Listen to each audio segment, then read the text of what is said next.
Imagine a world where more women had the time to fully explore their genius. Welcome to She Rebel Radio, a community-driven podcast dedicated to supporting women to unlearn conventional rules and create businesses of significance. My name is Lulu Minns. I host retreats and create spaces for entrepreneurial women to explore their genius, and today I'm going to create that same space for you, right here on this podcast episode. What is your safety valve? Is it money, or could it be something else instead? Welcome to episode 99 of She Rebel Radio, your safety valve. We have dived well into our summer series. We're talking all things money, pricing, economic crisis, and how we as women can continue to own our worth. Now, if you love the show, please subscribe, share with other incredible women, and don't forget to leave us a review. They are incredibly valuable to us, and we're going to be talking about value as we dive deeper into this episode of Your Safety Valve. Now, I think we'd all agree somewhere along the line that most of us were taught that money equals safety and security. Most of us were taught that as children, and to some degree, that is true. It is absolutely true that we need a certain amount of money for safety and security.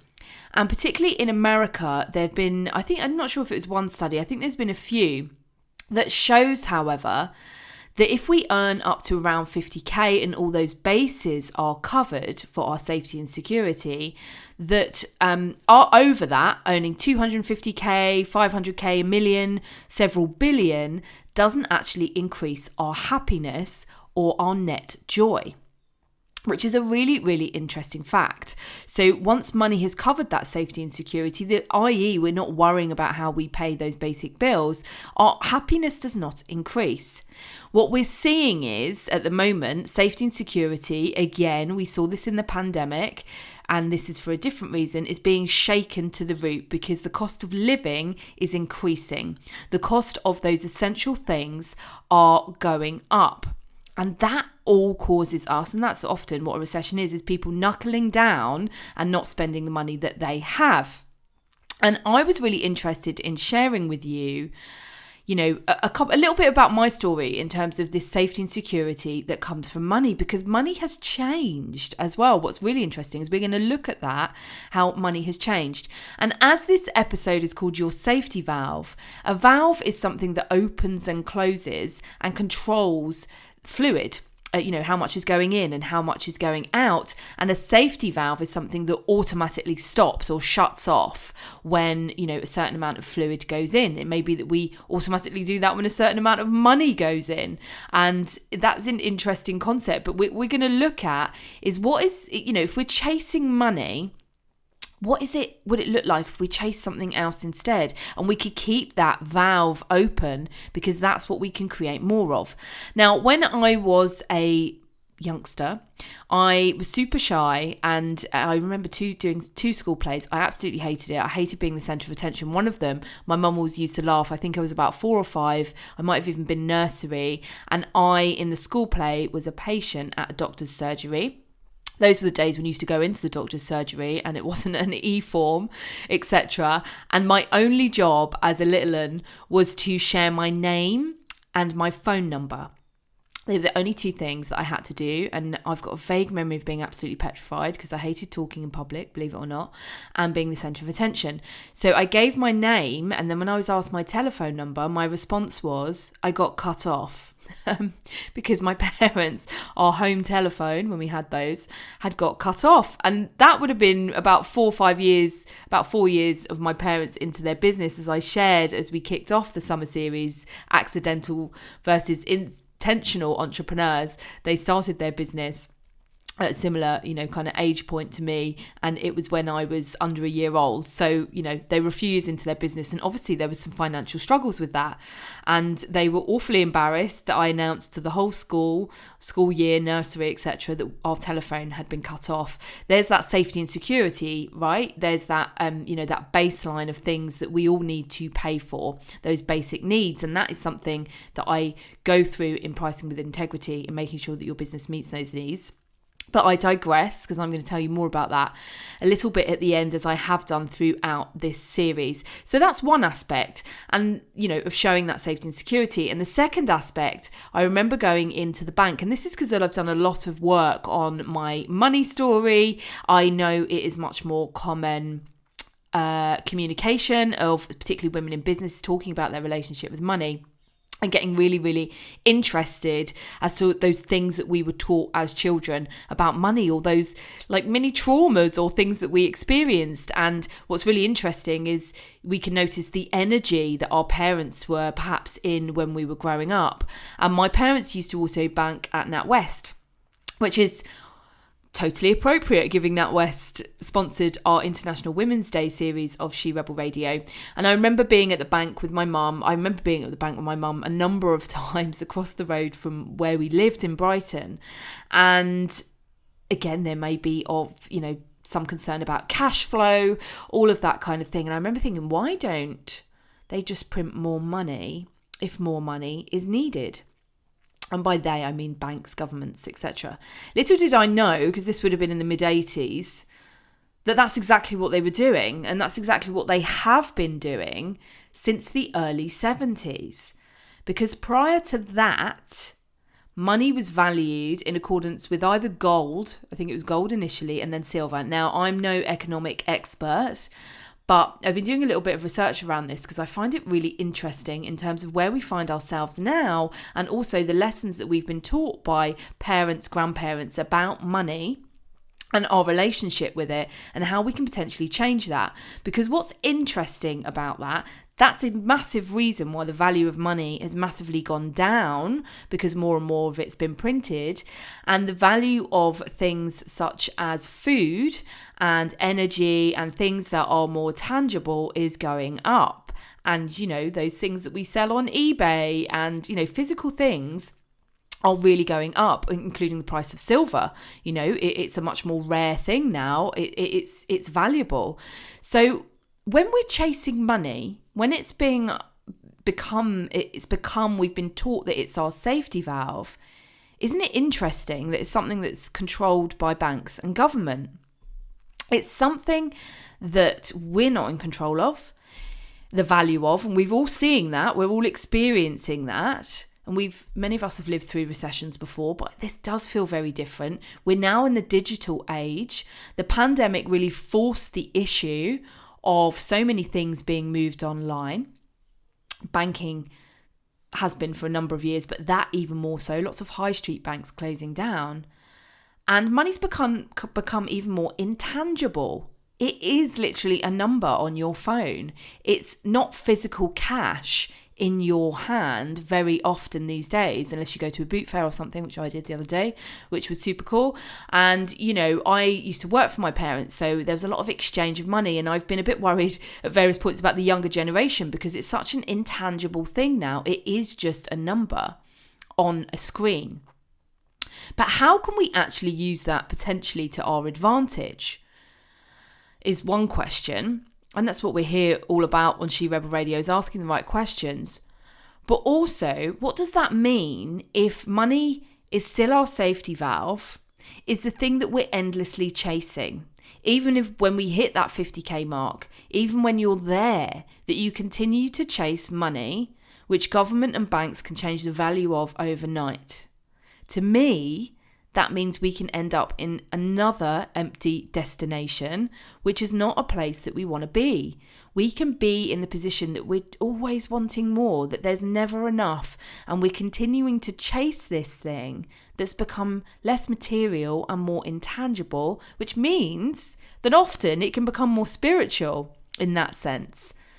And it's interesting if we look at the concept that we're only ever really borrowing money anyway. It goes in, it goes out. It's a flow, hence why I've called this episode the safety valve. There's an open, a closing, and that's what a recession is. There's the contraction of the economy instead of the expansion. That is a natural thing to happen, because and in nature there is what's called mast fruiting, that there are certain years that are very, very abundant, and then the wildlife will be very abundant as well because of all the additional food, and then there will be a lack. So this is quite a normal thing. But if we're always wanting the more, where does that leave us? Where does that leave us always wanting more safety, more security in money? Because as I said at the beginning, that doesn't create more happiness or more net joy or more purpose. Now, I've seen, and I've been in the coaching industry long enough to see, and I've definitely seen parts of it change, which is really good. But I saw a post recently as well of, I used to earn 50k, now I earn 250, and I can help you do it too. Look, we've all seen them. I'm like, interesting. But that doesn't really, mean that you can do that because someone's shown you how to do it, that you have any ability to show anybody else how to do that. And secondly, what does that actually give that person, right? They're earning 5 times as much what they were before. What does that give? What would that look like if we could, and this is where I want to shift the narrative for you, what if we could chase the value that we offer and bring to others instead? I can say that again. What if we could chase the value that we offer and bring to our customers and clients instead? What if we chased that and got really super curious and clear about the value of what it is that you really bring to your customers and clients? What if you really chased that and that became your safety valve? Because that's something that no one can take away from you. When you're super clear about that, regardless of what's going on in the external world, you can really deliver that. And we talked last week on She Rebel Radio about, in pricing wars, your territory, really defining that. And this is really linked to that value that you bring to your customers and clients and the outcome that you bring to them. Because if you're the kind of coach that is 50 to 250k, then what value is that to them? Let's not just talk about the money, because money makes us more of who you are. If you're an amazing, generous person, you become more of an amazing, generous person. If you're an arsehole, you become more of one of them, right? So what is it that we really bring to others? Because if we amplify that, if we chase that and create more of that, the money has to follow. And when the money follows, we can deliver more of that. And value is what I call a feminine principle, as opposed to respect is a masculine principle. When we demand respect, it's a masculine principle. That doesn't mean it belongs to men. It just means it's a masculine-based energy, whereas value is a more feminine-based energy. It's more internal, and as women, we really need to feel valued. It's something that's really important, and we all have masculine and feminine energy. But if you are here as a woman listening to this podcast, you identify as a woman, you feel that you have more of the feminine based energy. I often say I'm a 70-30, 70% feminine energy, 30% masculine energy. So value is really important to me. So this is something, and this is what we're all about on She Rebel Radio, is really changing the narrative for women, because there can be really negative stories around money as well. So we don't chase the money, because we equate that with some negative things. So our safety valve, it shuts off. We get to a certain amount, it shuts off. So that's really interesting to me, and hopefully to you. Secondly, what if we could chase what it is that we value, your personal values? What if you could chase that? Because freedom is one of my personal values. It comes across in She Rebel Radio. I often say Robin Hood, Prince of Thieves, one of my favourite films, The Rebel, a lot about freedom. I remember one of the lines in that film, I think it was the Sheriff of Nottingham. I can't remember his name now, he's died, but an amazing actor, Alan Rickman, who gives the priest 30 pieces of silver to pay the devil on your way to hell. Love that line. But they were the times, right, when money was silver or gold. And we valued that against that. It was literally the pieces initially, but then we used to value it against it. But anyway, I digress, but I hope you like that film as much as I do. But what if you could chase what it is that you value instead? I.e., money makes us more of who we are, and we can bring more of the value that we bring. But it also gives us, this is the giving and the receiving, it gives us more of what it is that we value. So what is it that you value? And these are the kind of posts or things that I'd be interested in hearing. These are the kind of things that I'm interested in hearing from you and learning from you what it is that you value and what value it is that you bring. And it's two of areas that we're going to be exploring in the Pricing with Integrity peer group, which starts in September. I'd love to invite you to take a look at lulumins.com/pricing, to send me an email at lulu@lulumins.com if you are interested.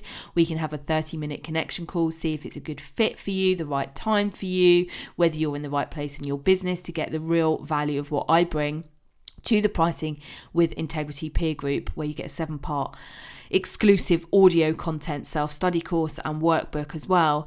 And what I feel is really interesting about these two pieces, chasing the value of what it is that you offer, getting super curious and clear about that, and also chasing what it is that you value instead of the money, your core values.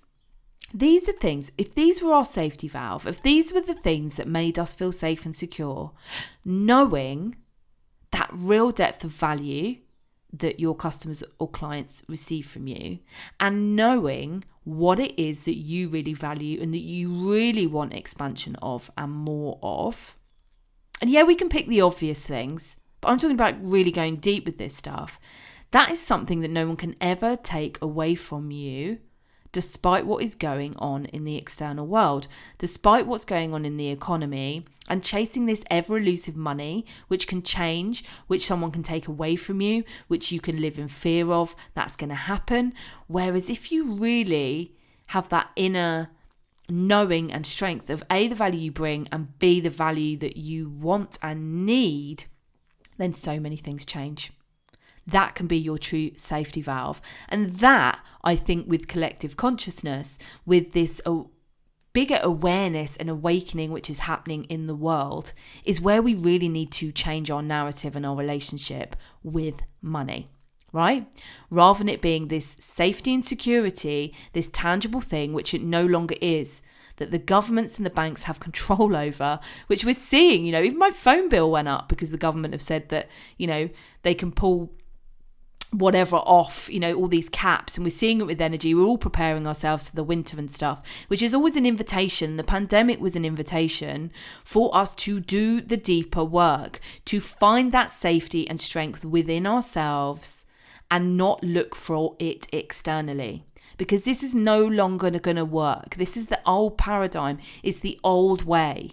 And we're moving into the new way, the new paradigm, right? And if you listen to this podcast, you are on that track. And if you've been listening to it for a long time, you're even more on that track.